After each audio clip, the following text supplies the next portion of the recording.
Ketika kita menyebut sepak bola, kita pasti akan berbicara tentang gairah, semangat, perjuangan, dan keajaiban. Tapi, dalam sejarah panjang olahraga ini, ada satu nama yang berdiri di atas segalanya. Satu nama yang melampaui batas-batas negara, bahasa, dan generasi, yaitu Pele.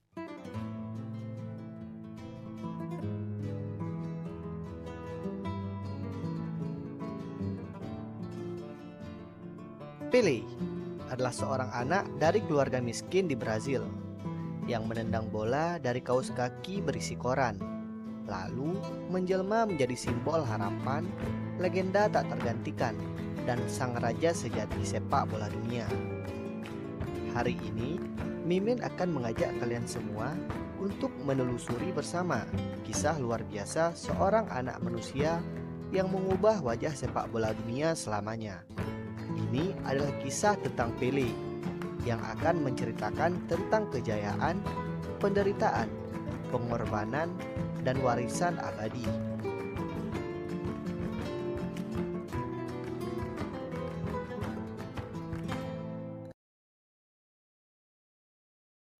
Edson Arantes do Nascimento, atau yang kelak akan dikenal dunia sebagai Pele, lahir pada 23 Oktober 1940 di Três Corações, sebuah kota kecil di negara bagian Minas Gerais, Brazil. Ia dilahirkan di tengah keluarga miskin. Ayahnya yang bernama Don Dinho adalah seorang pesepak bola amatir yang karirnya terputus karena cedera. Sementara ibunya, Celeste Arantes, adalah seorang ibu rumah tangga yang penuh dengan kasih sayang. Kehidupan kecil Pele jauh dari yang namanya kata mudah. Ia tumbuh di lingkungan yang serba kekurangan. Tidak ada mainan modern, tidak ada bola asli. Ketika Pele kecil ingin menyalurkan hobinya tersebut, ia menggunakan kaos kaki yang digulung dan diisi dengan kertas, atau buah mangga yang jatuh dari pohon. Untuk sepatu, bagi Pele mungkin hanyalah sebuah mimpi, karena sepatu pada masa itu hanya dimiliki oleh anak-anak orang kaya. Tetapi di balik keterbatasan itu, tumbuh semangat yang tak tergoyahkan. Dari sang ayah, Pele mewarisi kecintaan terhadap sepak bola.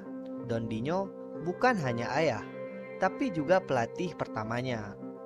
Ia mengajarkan teknik dasar, disiplin, dan mental bertanding. Bahkan ketika Pele hanya mengenakan sandal, ia tetap diajarkan untuk bermain dengan sepenuh hati.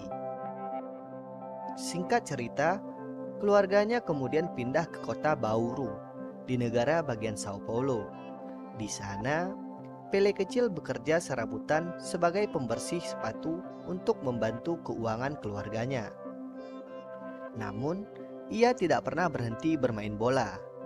Di sela-sela waktu luang, ia dan teman-temannya membentuk tim sepak bola jalanan bernama OCT de Setembro. Di tim itulah bakat Pele mulai mencuri perhatian. Di usia 11 tahun, Pele ditemukan oleh seorang mantan pemain timnas Brazil yang bernama Waldemar de Brito. Waldemar melihat potensi luar biasa dalam diri anak ini. Ia lalu membawa Pele untuk mengikuti trial di klub profesional. Dengan penuh semangat dan tekad, Pele menunjukkan keajaibannya di lapangan kecil. Ia berlari, menggiring, mencetak gol, dan bermain dengan naluri alami yang belum pernah dilihat sebelumnya. Waldemar pun kemudian berkata di dalam hati, "Saya yakin suatu saat anak ini akan menjadi pemain terbaik di dunia." Pada tahun 1956, di usia 15 tahun, Pele direkrut oleh klub bernama Santos FC. Klub yang saat itu belum dikenal secara global. Tapi semua berubah ketika anak muda ini menginjakkan kaki di lapangan. Di usia 16 tahun, ia melakukan debut profesional dan langsung mencetak gol. Di musim pertamanya saja, ia berhasil mencetak 41 gol. sebuah angka luar biasa untuk pemain remaja. Tak butuh waktu lama, Pele pun menjadi bintang utama klub. Klub Santos, berkat kehadiran Pele, menjelma menjadi kekuatan dominan di Brazil dan Amerika Selatan. Mereka menjuarai berbagai turnamen, termasuk Campeonato Paulista, Copa Libertadores, dan Intercontinental Cup. Pele pun menjadi wajah klub. Para fans memujanya, dan media menyebutnya si anak ajaib.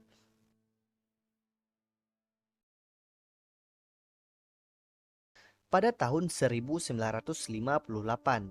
jutaan dunia berkumpul di Swedia untuk gelaran Piala Dunia. Di antara skuad Brazil, ada seorang remaja kurus berusia 17 tahun yang bahkan nyaris tidak dibawa karena cedera lutut.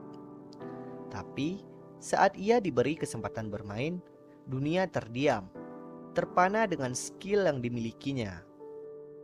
Singkat cerita, pada gelaran tersebut, Brazil masuk ke semifinal dan akan menghadapi timnas Prancis.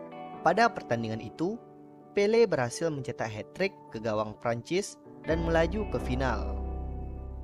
Di final, Brazil dipertemukan dengan tuan rumah Swedia. Lalu, 2 golnya mengantar Brazil juara dunia untuk pertama kalinya. Satu gol legendaris yang sampai diingat saat ini, yaitu ketika bola dikontrol dengan dada dilambungkan melewati bek, lalu ditendang voli dan masuk ke dalam gawang. Itu bukan hanya sebuah gol, namun itu merupakan sebuah seni, dan itu adalah sejarah. Itulah Pele.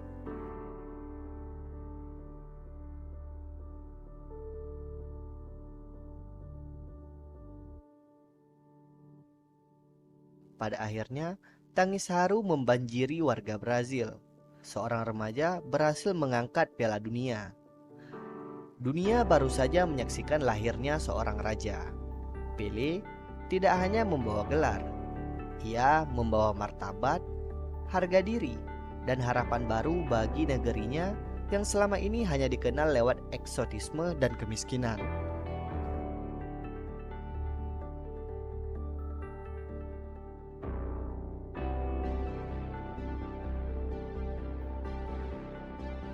Setelah Piala Dunia 1958, status Pele pun berubah dengan drastis.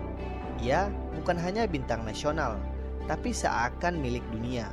Santos pun memanfaatkannya. Mereka mengadakan tur keliling dunia, yaitu Eropa, Afrika, dan Asia. Pada saat itu, dimanapun Pele bermain, stadion akan penuh. Bahkan, perang saudara di Nigeria sempat dihentikan selama 2 hari hanya agar kedua belah pihak bisa menonton Pele. Bayangkan, seorang pemain bola bahkan bisa menghentikan perang. Di level klub, ia terus memecahkan rekor bersama Santos. Ia berhasil meraih 2 Copa Libertadores dan 2 Intercontinental Cup. Ia juga menolak tawaran dari klub-klub Eropa demi yang namanya loyalitas pada klub. Bagi Pele, Santos adalah rumah.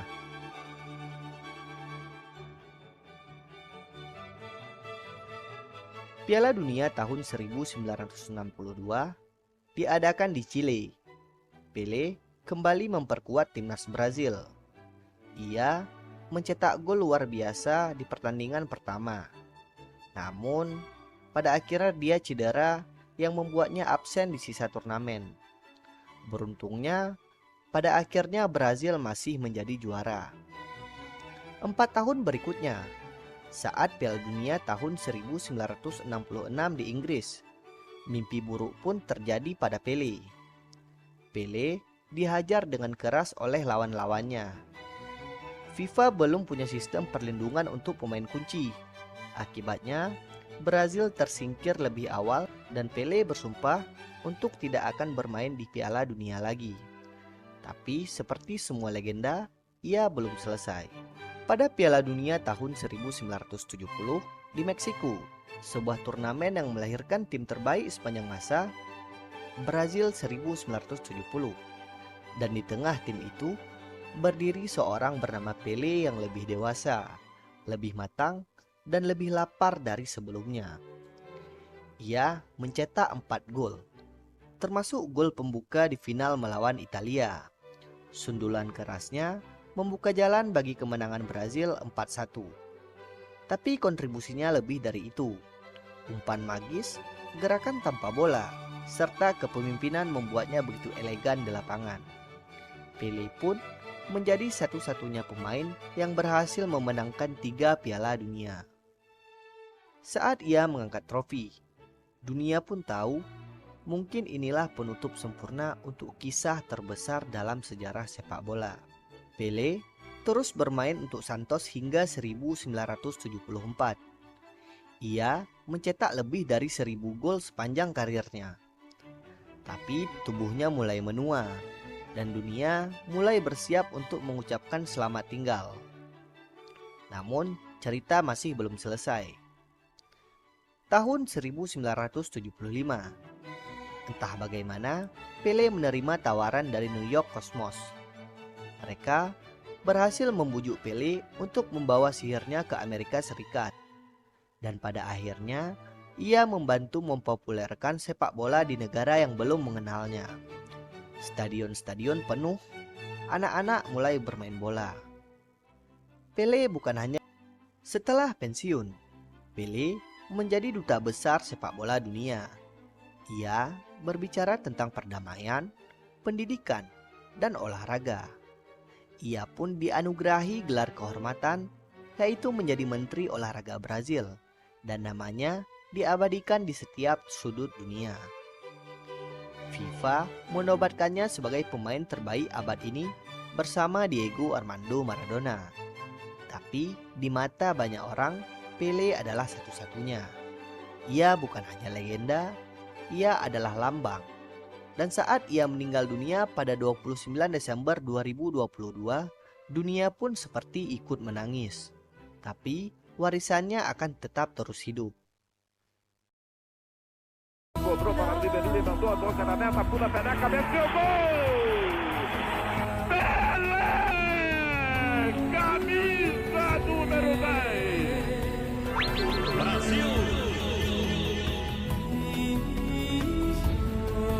Olhou, mediu, botou a precisão física, Pelé, Jair pro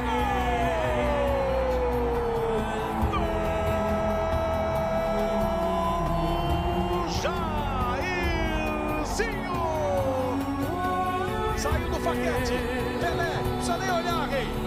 E o capitão chegou pra fuzil.